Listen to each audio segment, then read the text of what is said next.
तो चलिए इस क्वेश्चन को देखते हैं। Why are lysosomes known as suicide bags? Suicide bags, बड़ा अजीब सा नाम है ना? मतलब सेल के अंदर ऐसी क्या चीज है जिसे हम सुसाइड बैग बुला रहे हैं? आइए इसके पीछे का रीजन फाइंड आउट करते हैं।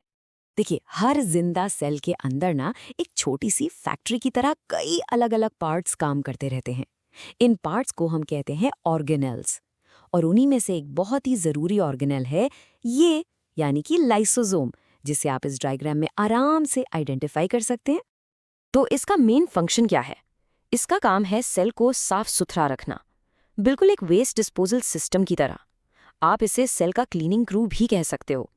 ये सेल में घुसने वाले फॉरेन मटेरियल जैसे बैक्टीरिया या फिर सेल के ही पुराने टूटे फूटे पार्ट्स को निगल कर उसे डाइजेस्ट कर लेता है।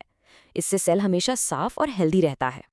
पर अब सवाल ये उठता है कि इसके पास ऐसे क्या सुपर पावर है जो ये सब कुछ डाइजेस्ट कर पाता है। इसका सीक्रेट है इसके अंदर मौजूद हैं बहुत ही पावरफुल डाइजेस्टिव एंजाइम्स। यही एंजाइम्स इसकी सारी डाइजेस्टिव पावर का मेन रीजन है। अच्छा, इन एंजाइम्स का एक स्पेशल साइंटिफिक नाम भी है जो आपको एग्जाम्स के लिए जरूर याद रखना है। इन्हें कहते हैं हाइड्रोलिटिक एंजाइम्स। अब ये होते क्या हैं? सिंपल भाषा में ये इतने पावरफुल एंजाइम्स होते हैं कि सेल के अंदर के लगभग हर ऑर्गेनिक मटेरियल को, जैसे कि प्रोटीन्स, लिपिड्स, यहाँ तक कि कार्बोहाइड्रेट्स को भी ये आराम से ब्रेक डाउन कर सकते हैं। अभी तक तो सब अच्छा लग रहा है ना? लाइसोसोम एक हीरो की तरह सेल की सफाई कर रहा है। लेकिन सोचिए, तब क्या होगा जब सेल खुद ही बीमार पड़ जाए या डैमेज हो जाए, जब उस फैक्ट्री में ही कोई बड़ी गड़बड़ हो जाए। चलिए ऐसी ही एक कंडीशन इमेजिन करते हैं। मान लीजिए सेल का पूरा मेटाबॉलिज्म डिस्टर्ब हो गया है, या फिर सेल किसी इन्फेक्शन या इंजरी की वजह से बुरी तरह से डैमेज हो चुका है। ऐसी स्ट्रेस वाली सिचुएशन में सेल का क्या होगा? जब सेल इतने एक्सट्रीम स्ट्रेस से गुजर रहा होता है तो उसके अंदर जो लाइसोसोम है उसकी अपनी बाउंड्री वॉल, यानी कि उसकी मेम्ब्रेन अनस्टेबल हो जाती है और फट जाती है। It just bursts open. और सोचिए, जैसे ही लाइसोसोम बर्स्ट होता है, वो सारे के सारे पावरफुल हाइड्रोलिटिक एंजाइम्स जो अब तक उसके अंदर आराम से बंद है, वो पूरे सेल के अंदर यानी उसके साइटोप्लाज्म में बाहर निकल आते हैं। अब ये आज़ाद एंजाइम्स क्या करेंगे?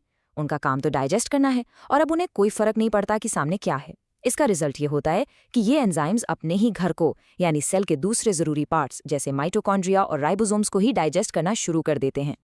ये एक और बहुत इंपॉर्टेंट साइंटिफिक टर्म है जो आपको पता होना चाहिए। इस सेल्फ डाइजेशन के प्रोसेस को कहते हैं ऑटोलाइसिस। इसका आसान मतलब है सेल्फ डाइजेशन। जब सेल खुद के ही एंजाइम से डिस्ट्रॉय हो तो उस प्रोसेस का नाम ऑटोलाइसिस है। तब देखा आपने, अब हम सारे पीसेस को जोड़ सकते हैं। ये जो प्रोसेस है सेल्फ डाइजेशन का, जिसे हमने ऑटोलाइसिस कहा, इसमें क्या हुआ? लाइसोसोम फटा और सेल ने खुद को ही डाइजेस्ट कर लिया। एग्जैक्टली इसी प्रोसेस की वजह से, इसी रीजन से लाइसोम्स को सेल का सुसाइड बैग कहते हैं। अब सेंस बन रहा है ना? वी होप आपको वीडियो अच्छा लगा होगा और क्वेश्चन से रिलेटेड कॉन्सेप्ट्स क्रिस्टल क्लियर हो गए होंगे। Will see you in next video. Till then, tata bye bye.